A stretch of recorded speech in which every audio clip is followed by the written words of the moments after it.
Experiencing a dull day, devoid of excitement, intrigue, and terrifying tales?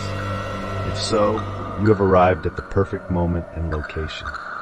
I crafted a genuine eerie tale based on the rails of southern San Antonio, Texas, for my audience. Be sure to tune in for the complete account.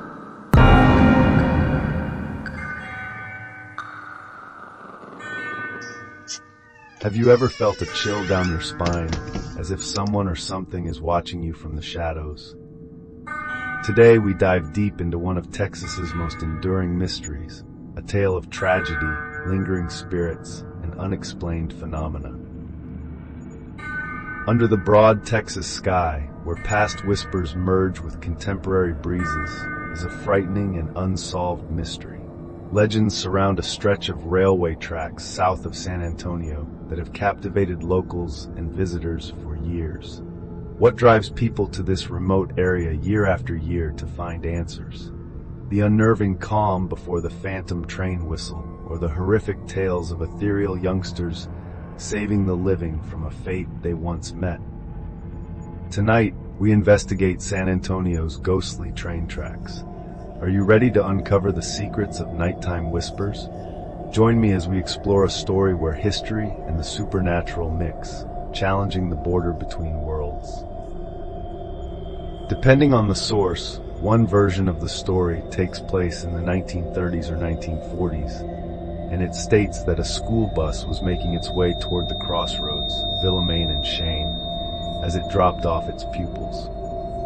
The bus came to a stop at the railroad rails. As soon as the bus driver saw a train rushing towards them, he scrambled to remove the kids from the vehicle. Tragically, 10 kids and the bus driver were killed when the train collided with the bus due to insufficient time. It starts off similarly in the more extensive version, which, in my view, provides a more appropriate explanation of the legend.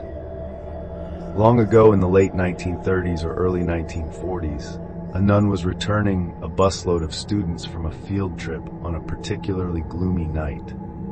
The bus suddenly came to a complete stop on the rails as they were making their way down Shane Road towards the railroad crossing. She was trying to start the engine again in the background while most of the kids slept. A train suddenly appeared, as if from nowhere. Its headlight was out, so it gave no advance notice of its approaching arrival. The train was going too fast, and it was too late to get the kids out of there. In a last-ditch effort to get the bus started, the nun hastily turned the key. The exact moment the train slammed into it, halves it. The nun miraculously survived after being propelled through the windshield.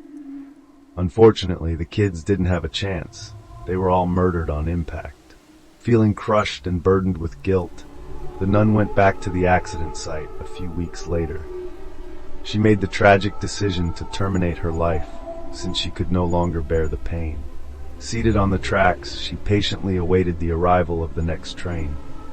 Subsequently, the nun started to hear little voices she recognized as a train barreling down on her, just like on that fateful night. Subsequently, her vehicle started to advance, as if propelled from behind. In the midst of the rumbling train, the nun's carriage was rolled to a safer location. The nun stepped out of her vehicle, her jaw dropping, as she searched the area for a stranger who might help. Nobody was visible to her.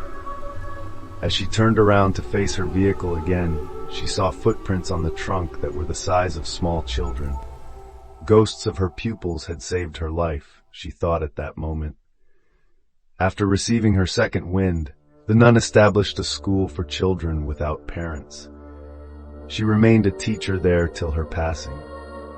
They say that even now, if someone parks their car on or near the train tracks at Shane Road, the specters of the children who died there will push the car to safety so that no one has to go through what they went through. Tourists go from across the nation to watch this phenomena at the railroad crossing on Shane Road, as this legend has gained in popularity over the years. Like the nun's automobile all those years ago, some people will put baby powder on the rear of their car so they can see the handprints left behind after it has been pushed off the rails. They say that even now, if someone parks their car on or near the train tracks at Shane Road, the specters of the children who died there will push the car to safety so that no one has to go through what they went through. Tourists go from across the nation to watch this phenomena at the railroad crossing on Shane Road, as this legend has gained in popularity over the years. Like the nun's automobile all those years ago, some people will put baby powder on the rear of their car so they can see the handprints left behind after it has been pushed off the rails. I know many dispute the legend of the railroad track ghosts, says another witness to an encounter near the rails. Still, when I was a young adult there in my late teens and early 20s, I saw something that no one could deny. I once drove over in my convertible with a baby parakeet in the car, she continues, recalling an incident near the railroad crossings. Before we positioned the car for the tracks, the bird was cheerfully chirping, but all of a sudden, he stopped. Once we departed from the vicinity, he resumed chirping. I used the baby powder over my car. I had many small handprints. I was curious by her bird's reaction, so I decided to try the baby powder legend out for myself.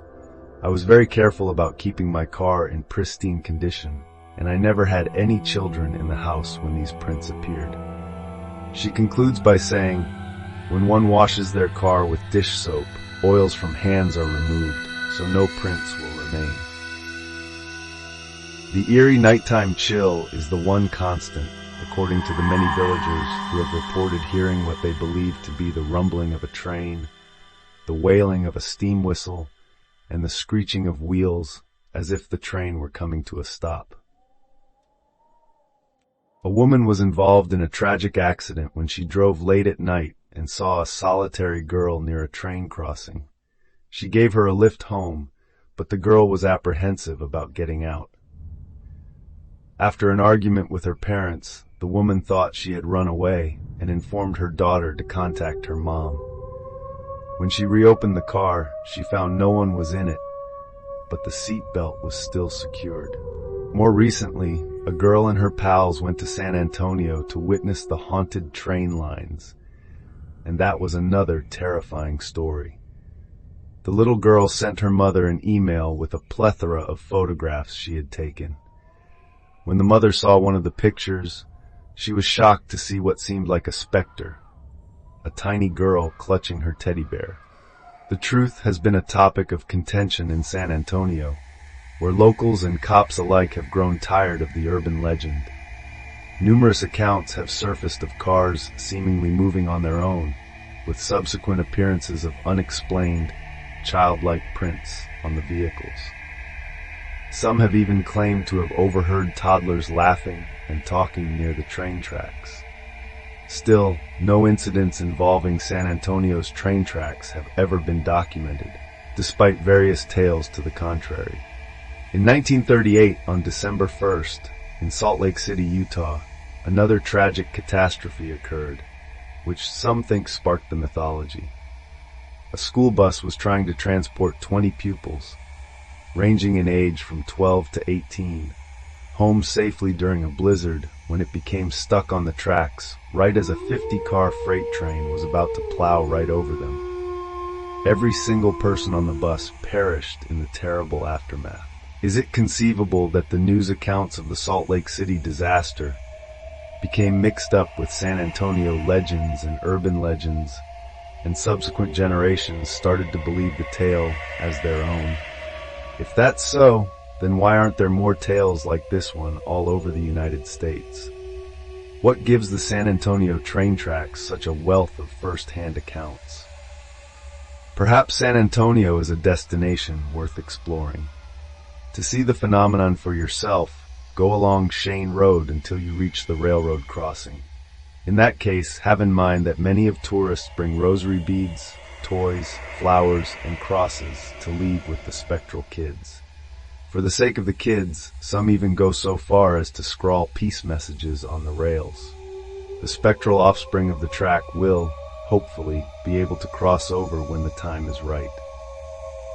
My attention has now shifted to you, my fellow adventurers. Tell me what you think about the San Antonio haunting train tracks. Are you familiar with any terrifying local legends, or have you ever had an unexplainable experience? Post your anecdotes down here. I long to hear from you. Please consider subscribing to our channel if you found this exploration of the most lasting enigma in Texas enjoyable. With your help, we can continue to explore the forgotten corners of mythology and history in search of the stories that lie there. If you thought our exploration interesting, please like and share the video with others who aren't afraid to look beneath the surface. In the echoes of bygone eras, you may discover the answers you seek if you persist in your journey and never stop asking questions.